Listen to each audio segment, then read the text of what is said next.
Cool. So in regards to the show, I'm actually very excited for it because I've actually been a fan of Matthew for a while. Since he does events, he's been doing events for many years. So since I do events, so I've basically been learning off him on the sly.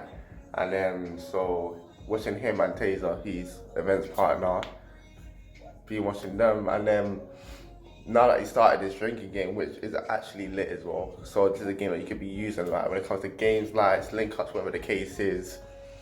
Like, is actually sick. So I want to actually get to know more about the business and how he started it, this, that, and another, and any other questions that come to mind. Yeah, I mean, but yeah, stay tuned. Good morning, good morning, good morning, good morning. It is Friday again, and you're locked into the Gibz show. I got one hell of a show for you guys this morning, as I am joined by a very special guest, Matthew Bridgeman, representing Bottoms Up, which is a card game that he started at the start of lockdown. So we're going to talk about how he started, his business, you know, the struggles that he's faced, and much more, isn't it? Talk about that, because it's all based on drinking. But yeah, without no further ado, we're just going to get right into the show, you know what I mean? Yes. Welcome back to the Gibz show with your host, DJ Gibz, and I'm joined by a special guest today, Matthew Bridgeman, here in the building. Welcome to the show, bro. Thank you for having me, man. And you know, like today we're going to be talking about like what your new game is, isn't it? Yes, bottoms up. Bottoms up. First of all, I want to ask, like, how did you come with the name? Like, what made you come with the name? It wasn't immediate, to be honest. I think I was just running through different ideas, and then as soon as that one kind of came to me, I was like, yeah, that's the one. As soon as that one just crossed my mind, I was like, yeah. Oh, like, would you like take it, like, writing down notes and that for it? Just thinking them through in my head, I guess. Thinking of different things that relate to. I think I was fairly confident I wanted to make a drinking game. Before I came up with the game, I was kind of like, it was weird. I literally was chilling at home, middle of lockdown. I was like, I want to do something. For some weird reason, I was like, I can make a game. I was like, yeah, I can make a game. Because I'm thinking back to when I've been on holiday with my boys and stuff like that. And we always, whenever we get apartments, we always end up playing drinking games, and people that we meet will come round or just have little link-ups before we go out clubbing, or maybe on some nights when we're not partying, we're just taking it easy. Yeah. And it's just always been a really cool vibe and a memorable moment. And a lot of the time we play stuff like Never Have I Ever, or 21, or all these other kind of little drinking games. And they're fun, but it's hard to get structure to it, and people are thinking of questions to come up with, and thinking of which ones to do, and you kind of go through the same ones all the time, but then you're not really thinking about it, especially once you start drinking, your mind starts going, you can't think of stuff as quickly. So I thought, okay, look, if I create a game that kind of has that all there, so it doesn't require any thinking, it's all there for you to kind of work with. And that was kind of like, that all kind of just happened in my head within a split second, but I didn't have any structure, I didn't really have an idea, but I was kind of set on the idea of creating a drinking game. And then I think over the next few days, I started coming up with small ideas. I remember the first card that came to my mind was drink if you're not wearing socks. It's weird because that card doesn't exist. I always say this because I didn't keep that one as a game, but that's what. Like that? Yeah, it's just something that separates people. So I started thinking of. I was like, okay, yeah, that's interesting because a lot of girls won't wear socks if they're wearing heels or whatnot. Yeah, I know that one wouldn't affect me. Yeah, some people don't like. Just in general, my boys, showing your ankles is a thing nowadays, or whatever, whatnot. So it was just one of those things that could split a group. And then that was basically the idea. I was okay, what can split a group? What can make some people drink and some people not drink? And that's kind of the initial basis for how I can come up with questions and commands that create a game. And then it led to what are interesting things that we can bring up that might lead to people sharing stories. And that's when I was really like, okay, now I'm onto something, because now it's a conversation starter. So it's not about going through each card as quickly as possible. It's every single card could build out and like have a snowball effect into its own little story, and someone sharing their experience and someone else relating to it, and you finding out about people. A lot of people play this game with their closest friends and leave saying that there's so much stuff they didn't know about their friends. No, that's so bad, but it's so true, you know? Yeah, because sometimes you might have your friends from school or just from out and about, but you have no idea what their lives are like at work. So when you have a question like, drink if you've ever been fired from a job, someone will be like, oh yeah, that one time and you're like, what, you got fired? I didn't know this. Or you didn't know the reason, you didn't know the story behind it, or drink if you've ever broken a bone. For instance, I have 2 metal plates and 12 pins in my arm. from a really bad basketball injury. And it's always a story, but most people never notice it. I'm sure you can see I've got a massive scar on my arm, but most people never notice it. And it's always an interesting story for people to talk about. And then I was in the gym the other day, I mentioned it. Another guy said, oh yeah, I've got a plate in my leg. And they just started a conversation. We weren't playing the game, it's just one of those conversation starters when you find a similarity with someone else and it gives you a commonology, something to discuss and talk about and share experiences with. And that is essentially the premise of the game. So did you come to the game by yourself? Yeah, literally just kind of sat down on the sofa thinking. Just literally sat there thinking and running through different ideas and different works and that one doesn't work and writing them down. Right now, tons and tons and tons of them, going through some hands on them. Sometimes you might come up with one that doesn't make the cut, but it might inspire something that does. Yeah, that makes sense. So I remember one of the biggest turning points for me was I went and told my few best friends about hey, the day after I come up with the idea. I think I've come up with it, got that right. And I gave them a few, I think maybe like 15 kind of questions or more that I come up with, like like the socks one and drinking for like a free serve or those kind of things. And then they said, that sounds cool, but how do you win? And I was like, oh, I didn't think about that. I never thought about winning a drinking game. I've never thought about winning ever, or you just enjoy watching other people drinking. I guess someone drinking is their reason. You know what I mean? You know, it's kind of like a past 22 kind of thing. Like, there's no end goal just to get everyone drunk, I guess. Because normally drinking is deemed as a punishment in a drinking game. But the very unique thing about alcohol is it's a punishment with fun.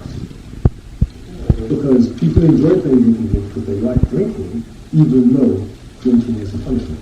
It doesn't really work with other things. The only other kind of thing outside of this fitness. Because a lot of people like training and work, but then drop down to doing training is a punishment. You know what I'm saying? But it also benefits you.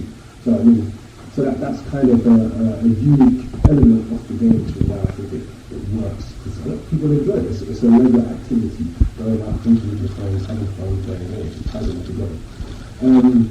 So when my friend said to me, how do you win? I then kind of went back to the drawing board and thought, how can I use these demands and questions to create a scenario where only one person drinks, or one person loses or wins, or whatever you want to say, however you want to look at it. And that's why I thought, okay, so drinking if you've ever been fired from a job is an open question. It could relate to everyone in the room. Everyone could have been fired. Yeah, that's true. Maybe no one's been fired. But it doesn't mean that only one person, there's not going to be a specific person that's going to be the clear loser in that scenario. Yeah. Whereas if you had something like the last person to touch something green, regardless of the scenario, someone's going to be last. Someone's going to be singled out. Do you get what I'm saying? Yeah, or the last person to have, there's literally so many cards. I don't know why my mind goes so blank, like I haven't created every single card. But like it's like I always need to look at the cards to come up with ideas. Or also I'm trying to avoid the sexual ones, which are normally the ones that jump straight to my mind. But yeah, like, let me think of one. Oh, then you've got like quiz card questions. So you've got stuff like, take turns naming planets in the solar system. So I would go Jupiter, and you would then say Mars. Earth. Pluto, does that count? Is that still valid? Is that still valid? It's a dwarf planet, I'll let you off. Saturn. Venus. Mars? Already said that. Ah, see, so I would drink. That is Do you know what I'm mad. saying? But it's one person. You put me on the spot, you know. I think it was Neptune we missed, I'm not sure. But yeah, so one person would drink. But if you're playing with 4 or 5 people, that changes. Or you've got some that are more pop culture, take turns naming characters from Friends, like my t-shirt right here, or Family Guy, and then you've got stuff like in the new one of the new versions, which we'll get into later on. Yeah. You've got, I've come up with some interesting ones. This is one of my favorites. Take turns naming household objects that could be used as weapons. And it's the first player to pause, repeat, or make a mistake must drink. So you would go Chair. good, table, Microwave. knife. Fork. Wait, you can use a microwave as a weapon? Yeah. Wait. I mean, I guess you could. Everything that comes. Fork, cool. Fireplace poker. Oh my days. I guess I'm drinking. Yes, you drink. I'm You know what I'm saying? drinking. There's so many different things you can come up with that can create the scenario. And once I kind of got the premise, the idea behind it, it allowed me to think of fun and interesting things that would work, but that might also launch a conversation. So after we play, you see what I'm saying? How you use a microwave? That becomes its own thing. So at the end of the game, once someone's drank, then you start messing around with each other like, really? So what is that what you're thinking about? Or people will come up with crazy things, and you like, even when I said 5-place poker, you looked at me like, oh yeah, that's a good one. So that's kind of what makes the game interesting. People don't realize that although you're playing the game is making you an entertainment. Yeah. So this came about from literally you just being bored at home during lockdown. Exactly that. And then you just randomly thought, oh, let me do a card game. Yeah. Or was it just? It was the idea to just do something small, share it with some friends, maybe make a few and sell them. It was never an idea to start a new business. It was just something that something creative to do. Do you know what I mean? Sometimes just to get your mind working. But yeah. So how has COVID affected your business? My main business, I do events for a living, as I think you know. So that's been inoperable. I haven't been able to do anything. I mean, it reopened a little bit. We've been able to do socially distanced stuff, but you have to bear in mind that with socially distanced events, everyone has to be seated, and there has to be 1 or 2 meters between everyone, maximum groups of 6 and stuff like that. So it makes it a lot harder to book in birthdays, because people often book birthdays in groups of like 10 or 12 or whatever. So it closes the doors to stuff like that sometimes. It makes it a lot harder to sell things, because usually you sell individual tickets and then people come and then they group up as they do. But now people need to organize their groups to be an exact 6 or an exact 4 or an exact whatever it is before they can book. And also reduce capacity. So people are like, oh no, you can still do events. I'm like, yeah, but I normally do parties for 500 people. Now the venue for 500 people now holds 150 because everyone has to be seated.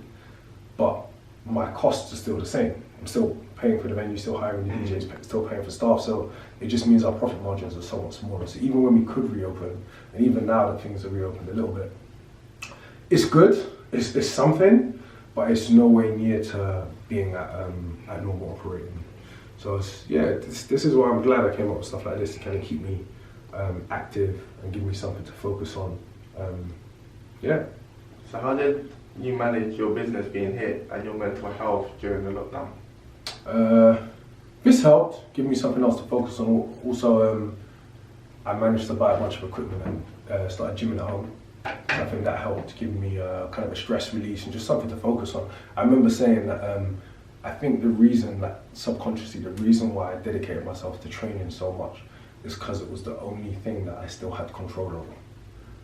Like, I didn't have control over whether I could do events or not, because it was down to what tier we were in, or whether we were in lockdown or whether we weren't in lockdown. Like, as much energy and effort as I put into my business, I had no control over it. The same with the game. As much as I'd created it and I kind of put it out, I was at the mercy of the manufacturers in terms of when it comes to me, when it arrives. There was all these delays due to coronavirus, the Panama Canal, all these other things that were impacting me, whereas me going into the gym every day was in my control. If I decided to train, I could train. If I decided to do legs, I was doing legs. There was no person stopping me or no thing stopping me doing that. And just that very simple element of having control again, I think helped me kind of stay grounded during this period. So that's what basically kept you happy and occupied during the whole period? I think it was more of a mental thing. Like, it did though. Yeah, fair enough. Did COVID push you creatively, or was this something you were planning to do in the future? No, I don't think I would have done this if it wasn't for COVID. I like to think that maybe somewhere down the line I would have, but it definitely wouldn't have happened this soon. And I don't think I would have had the amount of time to dedicate towards it, because I would have been busy running. Yeah, it's true. COVID's definitely made a lot of active people step back and be able to think about new things. Literally. What is some advice you give to some people starting their business during a pandemic, or those who are currently struggling to build their business/brand? Well, one thing that I think COVID pointed out to pretty much everyone is try and build something that is pandemic proof, so to speak. Yeah. So build something that isn't at the mercy of necessarily interaction, which I've kind of half done, because you can still sell this game, the game's still marketable while things are closed, but for people to be able to play it properly, things kind of need to be open. I mean, it depends if people are breaking the rules or not, but for the most part, when this game was selling at its height around Christmas period, people weren't allowed to mix groups. So if you weren't playing with your household, realistically you weren't supposed to be playing the game. Yeah. So it was still at the mercy of COVID to a degree, but I feel like a lot of people can play with their household, they can play with their family members, they can play, they live with their friends, or they have housemates, and they still have these. I think a lot of people turned to the people in their homes during COVID, and like brothers and sisters that might not be super close became closer because they can't go out and spend time with their friends other than being on their phone. So I think a lot of people spent a lot more time. I know I did. I moved back to my mum's during COVID and spent a lot more time with her. So I think it helped bring people together, and that's literally what this game's about. So yeah. I'll shout out this game. I would have played the X-rated version with my family. Nah, I wouldn't recommend it. And last one in the that's criteria. What's the most valuable lesson you have learned about yourself and your business during this pandemic? It's an interesting question. I'm going to take it as the game, the business you're referring to. And I guess it's that it's never too late to start something new. Yeah, because I was pretty much stuck in my ways in terms of what I did for a living. And now it's like, people say, oh, what do you do for a living? It's like, it's weird to say like I make games or I'm a game manufacturer, but I would always just said I do events. Well, for the last like 10 years or so, I do events where I work in entertainment. Whereas this is something, I feel like it's not too different, because I would say that everything I do is focused on bringing people together. So where I do events, you bring people together literally in person. And where you've got this game, the aim of this game is to bring people together as well. So although they're quite different in terms of the product or service that I'm offering, their goal is actually still pretty connected. Okay. So with the game now, so you were saying at home, you came up with the idea. Obviously, as you said, you referred to your two friends about some questions, the end goal. How did you then start making this dream into a reality? So what are the processes?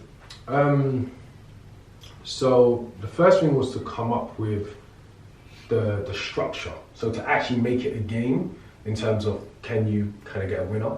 And does it work in that sense? So like essentially thinking, what's the rules? How does it actually work?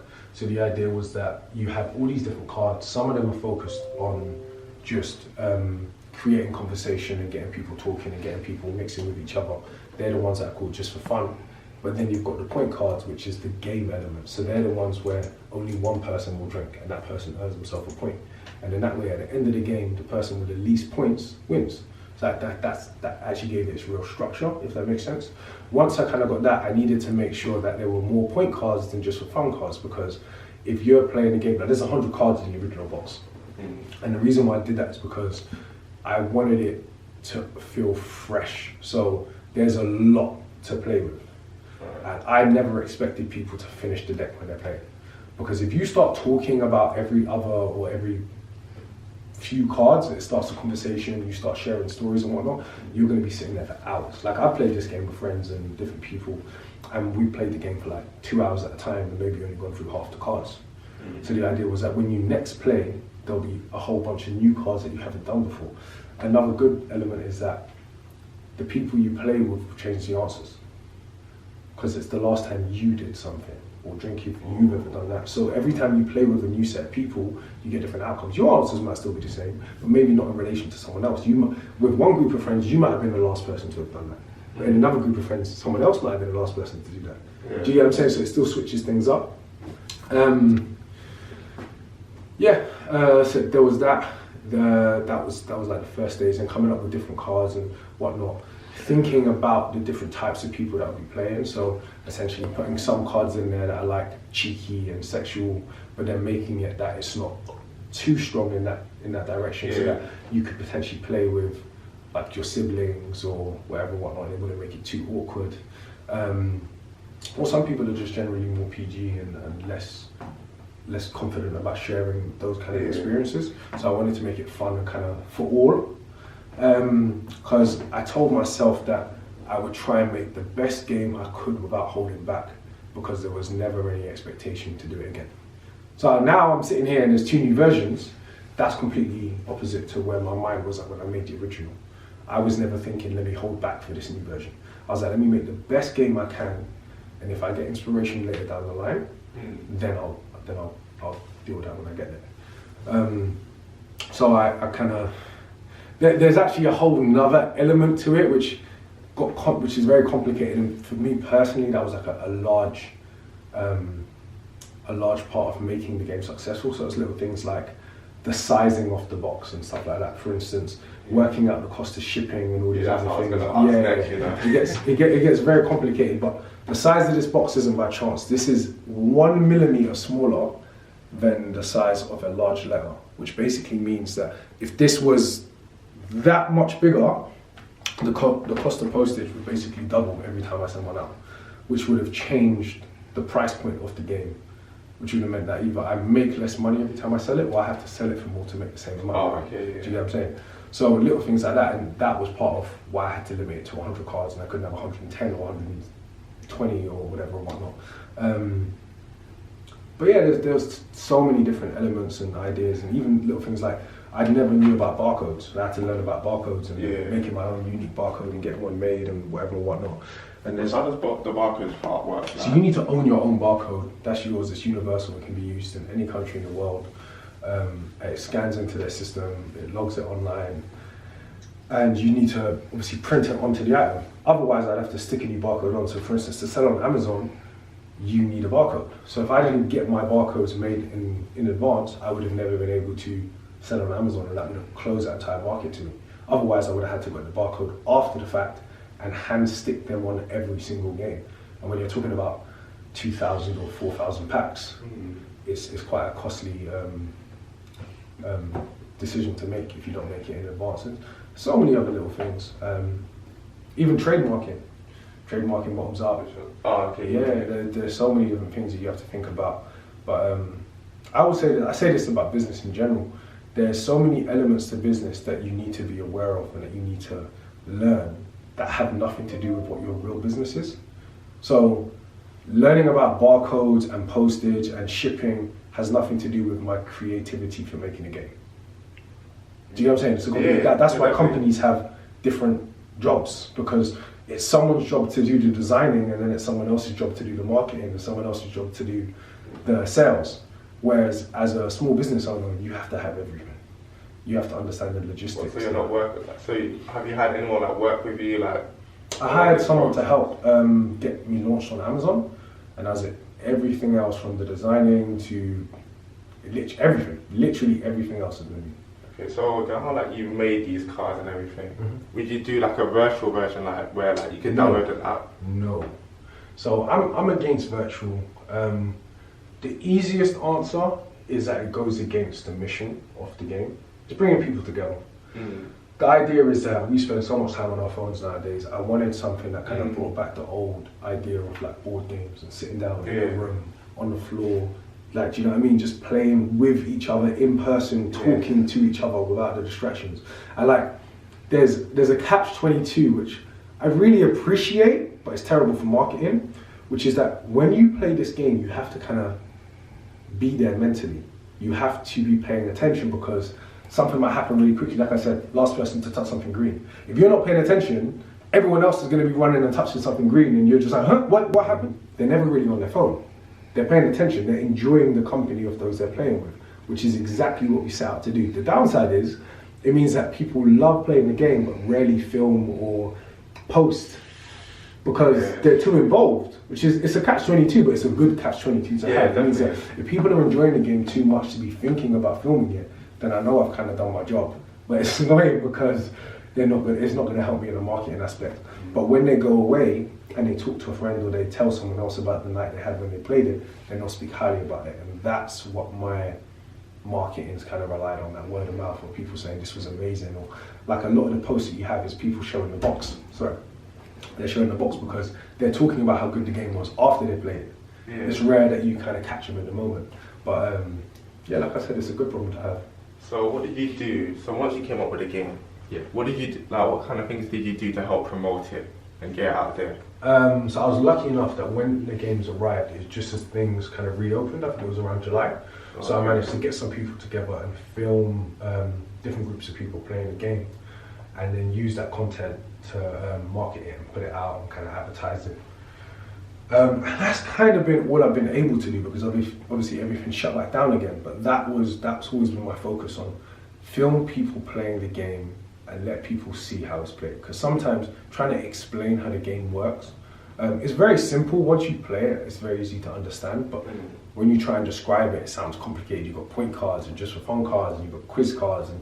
But once you actually play it, it's like one till just do what it says on the tin. Okay, so in regards to the points cards, like, what is the aim of the game? If I'm honest, the aim of the game is just to have fun. But some people are very competitive and want there to be a winner or to know there's a winner or whatever. So it's the person that ends up having the least point cards wins. You could look at it as the person that has the most losers, but I normally focus on having a winner rather than a loser. Okay, so each card has whatever points. Yeah, every yellow card, every point card is just 1 point. There's no this one's 3 points or that. It's not like if you're the last person to have had phone sex, you get more points than if you were the last person to have been punched in the face, for instance. They're all just 1 point.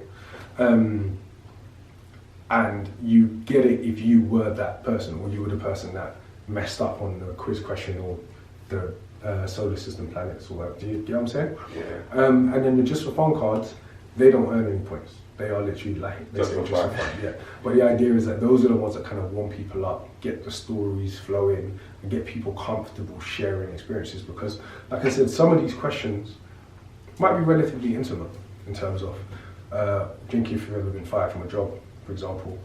That could be a funny story, and it normally is. But sometimes it could be a horrific story. Someone might have been fired from a job because of harassment, or do you get what I'm saying? Yeah. And they might not be as open to sharing that experience if they haven't kind of been able to let their guard down with the comfort of whoever they're playing with or whatever. So sometimes it's good to just have things that kind of get people loose, especially if you're playing with not necessarily strangers, but people you're not super comfortable with. Well, it's definitely like an icebreaker by the sound of it. There you know go. what I mean? There you go. Yeah. Well, next question. Did you have doubts or pushbacks about putting the game out there? Big one was pricing. The game goes for $22.50 or $22.49, and some people said that's so expensive. And I'd done the numbers, so I knew it had to be that price. And one of the best decisions I've ever made was pricing it at 100%, because now that I sell internationally, the cost of postage is so high. There are so many other elements. Cost of postage in general, even in the UK, has gone up since COVID's happened. They blamed it on COVID, I don't really get it, but whatever. And marketing, advertising, all of that factors into the price of the game. And also, it's a premium product. I want people to value it, I want people to enjoy it. But I look at it as, this game is an evening of entertainment. And I said to my friends, they said, you can't compare it, but this is how I look at it. Is other evenings of entertainment is going bowling, going to the cinema, going to watch a theatre play, going to watch a comedy show, going to watch a live music gig. You can't do any of those things for £22.49. And those things are one-off. That's one movie. Tickets for the cinemas are like £12, £14 now for one person. So if you're talking about having 4 or 6 people in the room, you're talking about easily 40, 50, 60 pounds for cinema tickets. And that's probably the cheapest of the things that I just mentioned. And that's once. Once you go to watch that movie, you can't go back again and say, oh, I paid last week. No, I'll pay again. This game you can play over and over again. So for that reason, I feel like the pricing is exactly on point. But I did take heed, and I didn't want it to be something that detracted. I didn't want someone to say, ooh, I really like the look of that game, but I just don't want to commit to paying that much for it. So that's why I made the bite-sized version. So that was literally the idea behind it. Let me make a smaller version that gives you a taste of the game, that's cheaper. Is it less cards? Yeah, so it's about, well, it's 52. So it's same as a deck of cards, so it's half the amount of cards. And then I also managed to deal with a couple other small issues that I had in the bite-sized version as well. So another element of the bite-sized version is that every single card in that version can be played with only 2 people. Like I said, a lot of people ended up buying this game during lockdown, and a lot of them were not stuck with, but they were limited to play with the people that were in their household. A lot of people live with their partner. About 1/5 of the cards in the real game, but I think it's 16 exactly, only 16 cards in the real game, you kind of need 3 people to play. Because if you say something like, the last person to clap must drink, right? If it's only me and you playing, whoever reads the card has an unfair advantage because they know what's coming. Whereas if you have 3 or 4 people playing, even though the person reading the card has the advantage, it's still fair between the people that don't. So cards like that, I say this card is recommended for 3 or more players. So I've taken those style of cards out of this bite-sized version so that if there's only 2 of you, you can still play the game and enjoy it. Okay, so the bite size is more, not more, but it's kind of targeted for those. It's not necessarily targeted for smaller groups because every single card works just as well with a group of 6 or 8, but every single card also works with a group of 2. And the other element to the bite-sized version is that it doesn't have the X-rated stuff, so it's more PG. It's still fun and there's cheeky cards in there, but it doesn't have any super sexual questions that might make it really awkward. So it's more primed for playing with your family, if you're playing with like your mum or dad or whatever, whatnot, or your aunts and uncles, or even sometimes with your partners. I know a lot of people that want to play the X-rated version with their partners because they have that kind of relationship with them, whereas a lot of other people don't want to know if their missus or their mister or whoever has had their toes sucked prior to it. Do you know what I mean? By something, you sucked your toes. Do you know what I mean? Sometimes it gets a bit awkward, whereas other people love that kind of conversation, so it really depends. But you've got the option. You can go X-rated or you can kind of go PG, or you can go down the middle and get the regular version with a bit of everything. Okay, so what's your best part of the game? Well, for myself? Yeah. It's definitely learning about people. Like, it's weird because I don't think I realised how well it works until I actually played it with my friends.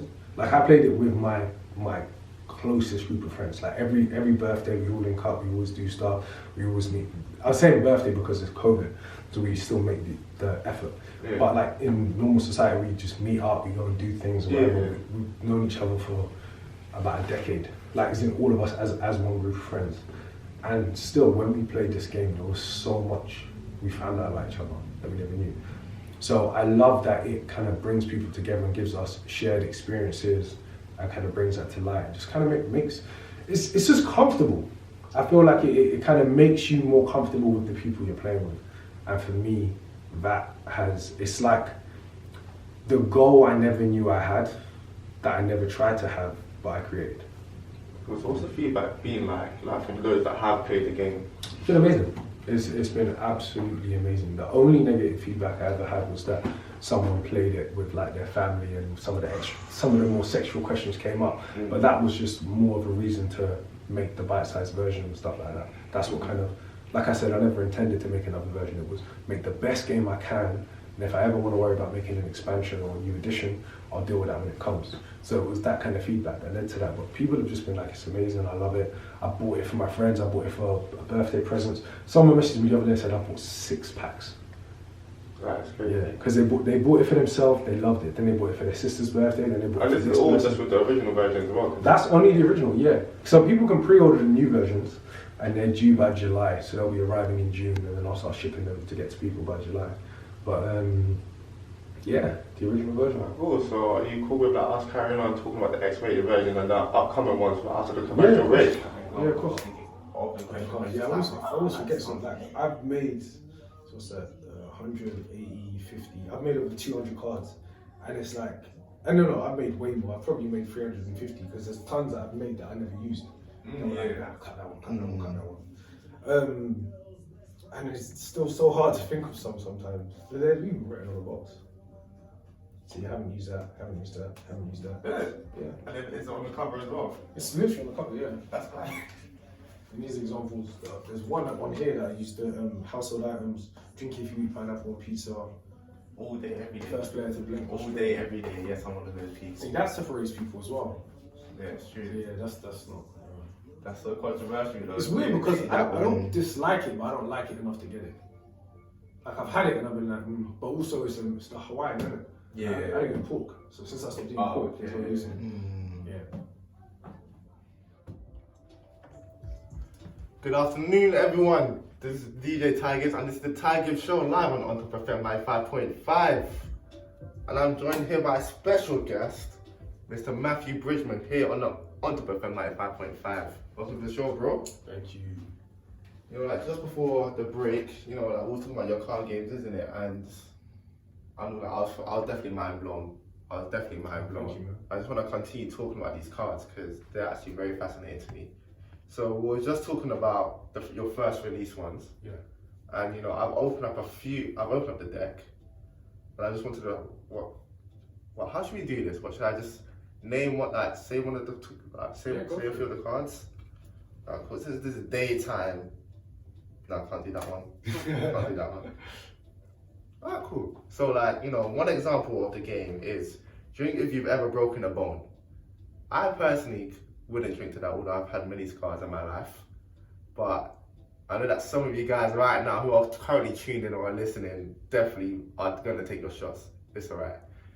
But yeah, so how did you really come up with some of these questions? Like, how did you come up with like ones like this? Go on. You know, like drink if you've ever ended a relationship by text. I just thought it would be something interesting because if someone has, there'll be a story behind it.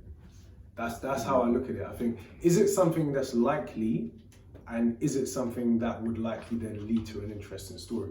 So I don't think I've ever played that game and someone hasn't drank to that card.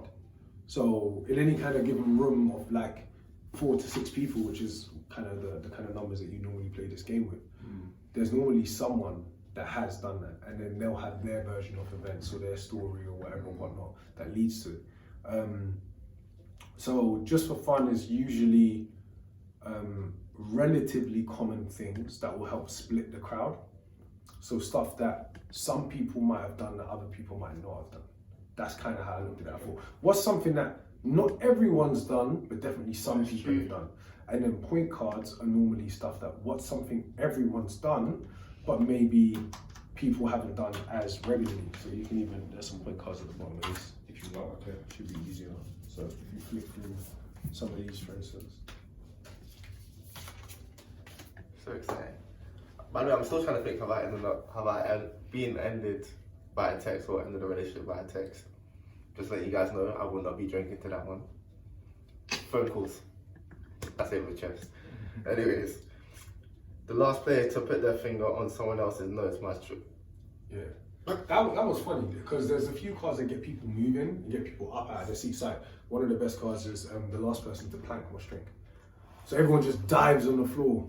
Do you know what I mean? Right. But it's just good and interesting. It gets people interacting. I remember I was debating putting that one in because obviously when I made the game it was mid-COVID and I was like touching this, that, and I was like nah, but this is something I hope lives past it. And obviously the other thing is you're probably playing the game with people that you feel comfortable with. I mean, if you're in that surrounding anyway, you're probably not going to mind doing stuff like that. But imagine it was like, you know, like you just started the link card and this is the first card that's pulled out as the icebreaker and it's just like... you just got to go for it. I've seen people be like, bro, you lost the eye there, because you normally duck back, because you know what's coming, because you just had it getting called out as well. But it's fun, it gets people moving. Also, next question as well, in regards to the game. Take turns reciting the alphabet letters backwards from Z. The first player to pause, repeat, or make a mistake must drink. Go on. Z. Y. X. W. U. V. T. Nah, I think someone messed up. It was me. Yeah, so there you go. Damn, backwards. Yeah, I mean, it's quite a range of questions. You've got everything from like stuff you need to think about to experiences you've had to just acting quickly. No, that's actually crazy. So I was supposed to do one more because this is actually just so fun, you know. Take turns naming animals beginning with C. The first player to pause, repeat, or make a mistake must drink. Cat. Cow. Chihuahua. Caterpillar. So yeah. So yeah, that's just an example of the game, guys. Again, I mean, no, but this is crazy, though. The hell is what you C? Why did I not think of cheetah? Yeah. Is it too late? There's a few. No. Cheetah? Too late? No, it's definitely too late. But yeah, in regards to this game, like, so moving on to like the second version, because I'm assuming like you came up with the second version after the first one just became successful. To be fair, I released the other two versions at the same time. I kind of made them in tandem. because, like I said, they were based on the feedback. I remember I put out a post saying, do you think the cards are too explicit or not explicit enough? And it was 87% not explicit enough. And they're explicit. You skipped a few cards. Yeah. So I was like, okay, but it clearly shows that people enjoy this element. People like that sexual stuff. They like having those conversations, especially in this environment with alcohol, when their guard's down and they're feeling a little more loose. These are some of the things that people are talking about. Especially when you think this game can often be played with people that are interested in each other in that environment. You know what I mean? If you've got a bunch of people that maybe flirtatious and whatnot, then having some of these cards coming up could be quite like, oh, okay. Do you know what I mean? So it was based on the feedback. So I thought, okay, I need to go all the way X-rated, but then I also want to make something, like I said, that's cheaper, that works with 2 people, and there's a little bit more PG. So I kind of came up with both at the same time. And yeah, I'm really proud of these 2 new versions, actually. I'm really happy with them. I can't wait for people to actually get their hands on them. People had the first chance to play them just this week on Tuesday. I had our first ever pop-up at Box Park in Shoreditch, and people were able to come and play the new versions for free. We kind of held an event there, people were able to play all the games in their groups and stuff like that. And yeah, the feedback was amazing. And the demand for these 2 versions was crazy. Like we had a waiting list of people waiting to finish playing the X-rated version or the bite-size version to get the back again. Yeah, it was nice. So, like, which one of the 2 like did you come up with first? Like, you got the X-rated. I made them at the same time. Literally. Yeah, I literally kind of made them at the same time. They, like I said, normally when you come up with an idea, even if it doesn't work, it normally helps lead to other ideas. Yeah. If that kind of makes sense. So it's like the take turns naming animals that we give with C. That's the same type of question as take turns naming the household items that could be used as weapons, or take turns naming things that could be eaten off someone's body. It's all the same type of question. You just got to think, okay, well, what if I twisted it and put it in that, or what if I did the alphabet, or what if I did? Do you know what I mean? You can just you can take a concept and make it, extrapolate it to make it something else, or make it bigger. Like the same with last person to touch someone else's nose. It could be there's a card that says last person to touch their forehead with their knee or string. So everyone has to run and do that, if that makes sense. But it's the same idea, it's just how can you vary it. Or there's other weird questions, which is like, drink if you can't touch your nose with your tongue. Or you've got drink if you can't lick your elbow. You've got drink if you can't touch your toes without bending your knees.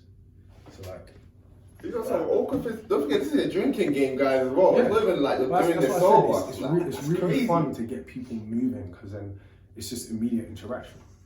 And it's also interesting because, what do you mean? Why are you flexible? Or how can you not do that? Or if there's only one person that is, or if when people can touch it, because about 25% of people can touch their nose with their tongue. So generally speaking, if you're playing with 4 people, this is just statistics, at least one should be able to do it. So it's interesting when you can see someone do it, especially knowing that you can't, or if you can see that everyone else can't. It gives you more validation, or it's interesting. So it's been like the best kind of stories that you either experienced or that you've heard come from others. There's too many. I'm not even gonna lie to you. I've played this game at least like 20 plus times. I'm trying to think of one specific story.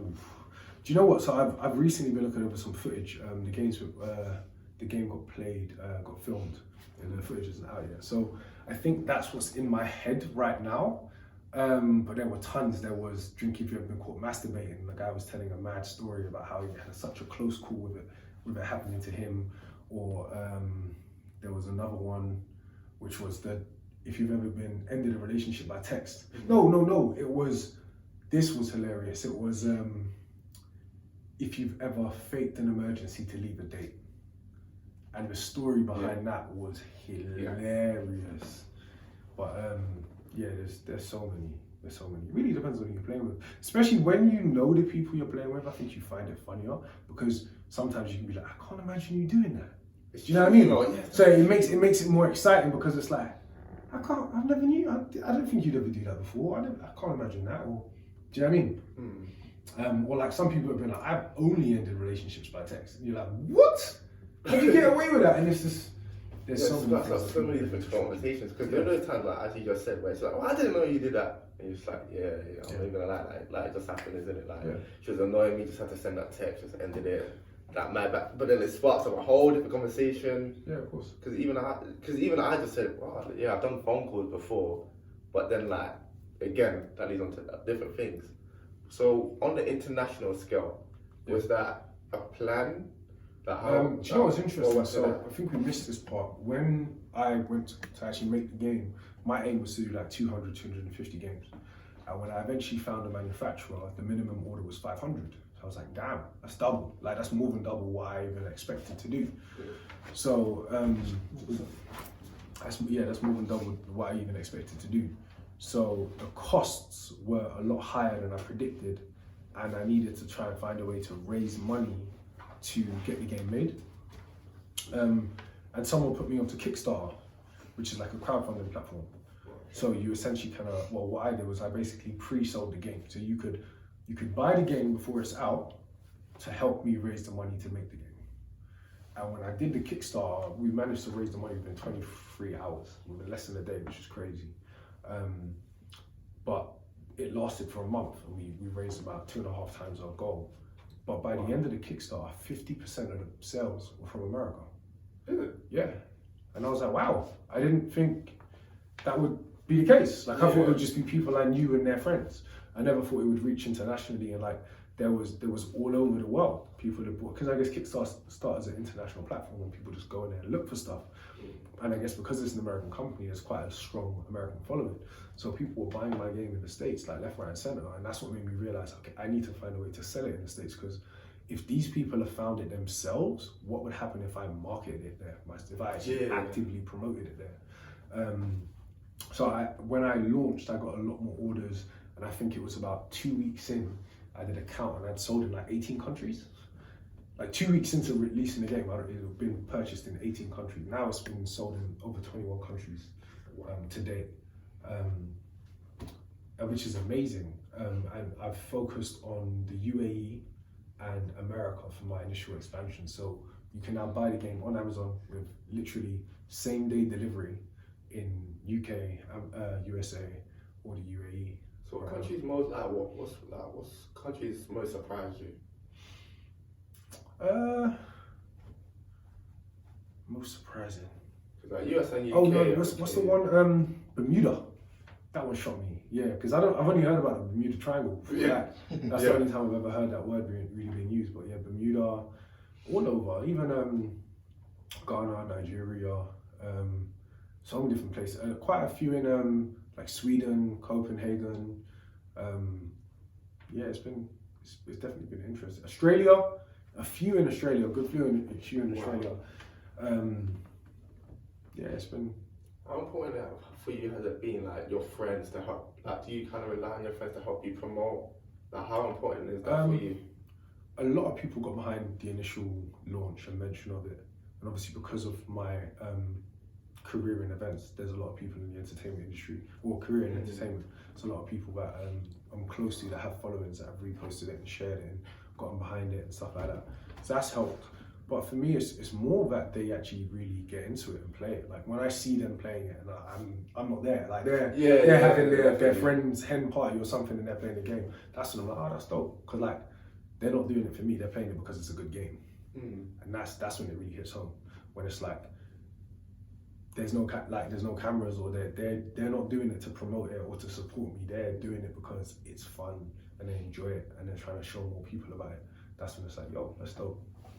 And then your Insta page as well. Yeah. Like, having to help market that, to create the Insta page is one thing, but then to help like market it with the Instagram page, because you know a lot of people come up with businesses, come up with the Instagram page. Yes, they do like their posts, but then you've been able to utilize it. You know what I mean, by like showing demos of people playing the game. Like, how did you actually come about doing what made you come up with these kind of ideas? I mean, to be completely honest, I work in events and entertainment, so there's nothing new. I'm just taking what I do with my other events, my other businesses, and doing it with this.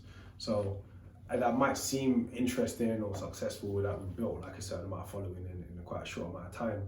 But to be fair, that's something that I've done time and time again with different ventures. So I guess it doesn't seem strange to me. I always knew that people would enjoy watching people play the game from the moment I played it, because I was like I used to take the game to people for them to play it and for me to just watch. Because I didn't want to be like a factor. I didn't want to be like forcing them to play it properly. I just wanted to see how people naturally play it, see if they get it, see if it makes sense. That's why I say it's very easy to understand. Once you start playing, it's obvious. You don't need to really read the instructions. Once it literally says what you need to do on the card. Do you know what I mean? So I was sat there watching people play my game, like old friends, people from uni, people from whatever, and I was having fun just watching. Do you get what I'm saying? Like I'm sitting in the corner of the room, kind of watching a group of people play the game while I'm not part of it, and I was still having fun. So I was like, this will work on video too, because other people will enjoy watching these people talk, especially when you're sharing stories. And it doesn't even need to be a thing where it's like they're influencers or whatever. As long as these people have funny experiences that people can relate to, or sometimes even when people can't relate to, because they're like, what? That's mad. Like sometimes shock is more of a more interesting than, yeah, I know what you mean. Do you know what I mean? Yeah. So yeah, it's worked. What's been like your biggest downfall whilst creating this? Postage, 100%. Postage and shipping has been a nightmare. Having to learn about it and figure it out. Like I said, it takes like 2 months for the games to arrive once they get made. Like the new versions have been made. So these new versions that I have here were made the exact same time as the versions that are going to be sold. But I get these sent express so that I have samples. And then by the time the others go through customs and international borders and everything else, it takes like 2 months for them to arrive. And then, like I said, shipping to other countries, sending it, like you ship to London and someone misses the mail, it's all good. But you ship to Australia and someone's not in when the game gets delivered and it gets sent back to you, that can happen. It's long. And you don't even realize until 2 weeks later when it gets back to you. So little things like that. And then it's like, you have to send it out again. Because they have to pay for that stuff. Yeah, and then by the time I've done that, there's no profit left. So that's what I mean. That's another thing to do with the pricing, because stuff like that happens. But that's why it makes sense to sell it in that market. So that's why Dubai was the hardest place for me to deliver to. I had 3 out of 4 packages. My first 4 packages I sent to Dubai, 3 of them ended up getting returned. Just because, I don't know if you know this, but in Dubai they don't have postcodes. Just everything just has a unique name. So it's just like Marina Tower, whatever. But there's no postcode. It's not specific like it is in the UK. So it's really hard for them to sometimes understand where something's going. So when I realized that was the case, I was like, okay, I need this sold domestically so that they can overcome that, because Amazon in the UAE understand how these things work. My friend, I remember the first person that bought the game in Dubai messaged me on Sunday morning and said, oh, I just bought your game. He messaged me on Sunday evening saying it just arrived. 6 hours later. So that's mad. Do you know what I mean? So compared to initially the orders being sent back to me in the UK 3 weeks later, being able to break down hurdles like that it's been helpful, but it's been a massive learning curve. And it's been an expensive learning curve. Yeah, I can imagine. Yeah. Even shipping my games to Amazon, it got refused the first 2 times I shipped the game to them. The first time it got sent, and I'm not talking about a game, I'm talking about like 200 games being sent to UAE and then being sent back to me saying, sorry, we can't accept your order. Because there's so many loopholes and things you need to jump through, and it's a completely different mechanism. But you learn, you live and you learn. So could you explain a bit about how you actually market to Amazon? How do you get these things sold on Amazon? Well, Amazon's just a marketplace. Pretty much anyone can sell stuff on Amazon. You just have to be able to meet the requirements. So like I said, having barcodes, setting up an account, having all your paperwork, your EORI number and all these other things, and being VAT registered and having a company number and all these other kind of things. But once you've got all of that in place, which most businesses do have, then it's just a matter of inbounding your products. So basically getting them to an Amazon warehouse and then having an Amazon listing, and then either you can just wait for people to go in there and buy it, or you can market it either yourself or through Amazon or whatever. It's its own thing. Yeah, I can imagine. Like you could have an entire different guest just talking about that kind of stuff on here. But yeah. Is that what inspired you to get your own website? That just seemed obvious. Like it wasn't like, oh, maybe I should get my own website. It was like, it needs its own website, so I need to make one. But like I said, I've made tons of websites for my other businesses before. It didn't seem like anything.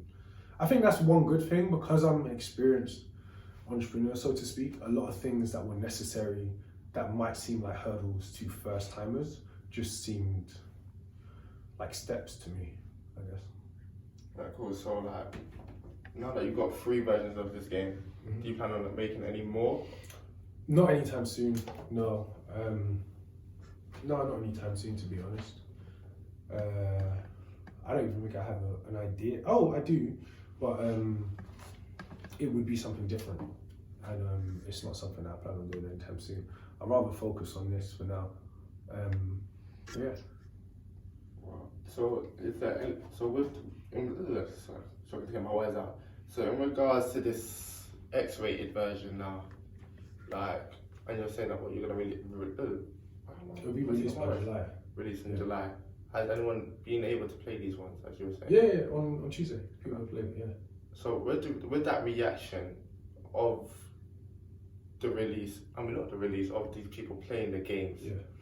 has that inspired you to come up with new questions, or do you kind of like think, I wish I didn't add these questions in?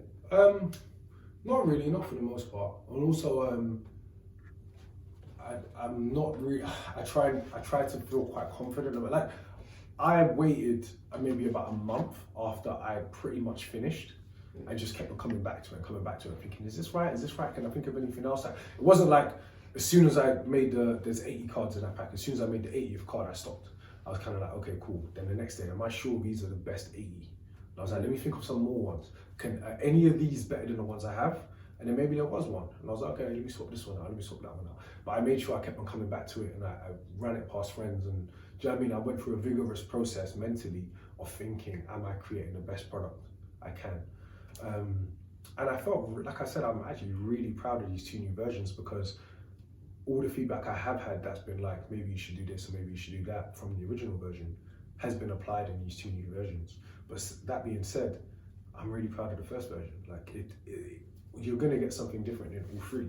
And I think there's like 4 cards in the X-rated version that's in the original.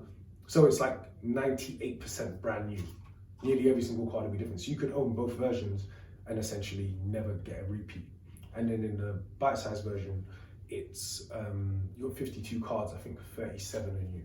So again, you're looking at like 80% brand new, if that makes sense.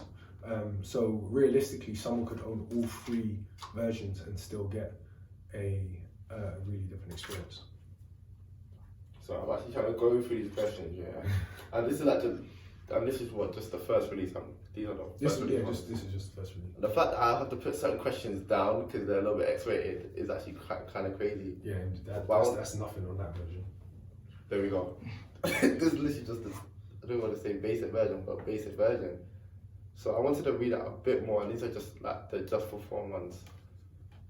Drink if you can't swim. Drink if you've ever been in a dance battle. Right. I ain't gonna speak on that, but like, something's just happened, isn't it? Like, yeah, I mean. Would you be drinking? Huh? Would you be drinking? Yeah, low key. As I said, it just happened. Drink if you can't swim. I can, but it's just dipped down over the years. Oh, so you can't swim? No, I can. I just said that my skills have dropped. In relationships by phone calls, you say it with your chest. You ain't saying that with your chest. I'm saying I can swim though. I can swim. My point is I can swim. My skills, my technique just ain't as. Sounds like you can paddle. Right? No, I'm definitely going to be playing these games when everything opens back up. And thank you for jumping on my show. Thank you for being a guest on the Gibz show. This has been the Gibz show featuring Matthew Bridgeman on Uncle FM. Bro, so how do you feel the show went? I feel good, man. It was really enjoyable just to kind of think about the whole process again. I guess I kind of forget about it. I get caught up with what's happening next, and it was good to kind of think back and think about the journey and kind of get to speak to someone and see how people kind of feel about everything that went into it, and just kind of getting to share that story again and being here, and yeah, it was a really fun experience. Cool. And the biggest thing you've learned throughout the whole journey, I know we covered it during the show, but the biggest learning experience Just that it's never too late to start something new, really. Yeah. Cool. And any advice that you can give? I know we covered it once in the show, but once again, anything you can give, any advice you can give to someone that's learning? I think this isn't something I said already, actually. It's get feedback from the people around you. Speak to your friends, speak to your family, speak to anyone that will listen, and actually listen to what they say, because they will be giving you a different perspective. So how do you feel the show went? No, that show, I enjoyed it. It was so sick that I've actually learned a lot, and I found them so fascinating to know about, to read some of the questions as well. I'm just like, a couple saucy questions. We did a couple of demos as well, where it's just like, okay, I lost 1-2 of them. We move it. no, but we move. I definitely enjoyed the show. It was definitely educational, learning about the process of making a game, how he came up with it, and he was just dropping so much knowledge that I definitely loved it and appreciated it, and I'm happy that he was able to join me on the show. Cool. And in terms of learning about the marketing and all that sort of. Yeah, he wasn't even. He was saying some things that even that you wouldn't think about. Yeah, I mean, obviously I'm not in that industry. However, it's just like, that's interesting. And then some of the reason why he did certain questions so that he can lead into conversations. But it's just like, right, you actually now want to do a game night or a link-up session just to bring everybody together. So, I'm so happy I got him on the show. Good. And the biggest lesson that you learned from him? The big lesson that he taught, to be honest, was just the fact of, you're never too old, or like it's never too late to try, develop something, you know what I mean? So, and yes, he is much more older than me, but like, I'm always learning, and at any point I can come up with a new idea, I like to try and, push it out there. Yeah, you're never too young to learn, so it's true. Facts. And would you be purchasing? Or have you purchased? I already did, I already purchased the demo version of, not the demo, the first version of the game, way before I was even on top, before I even thought about bringing them on the show. I already bought it during lockdown, but I just haven't been able to use it. So when things open up, just know that I'll be bringing this game, isn't it? That's a fact. We got bottoms up. Insta page? At bottoms up, at the Gibz show. Make sure that you lock in.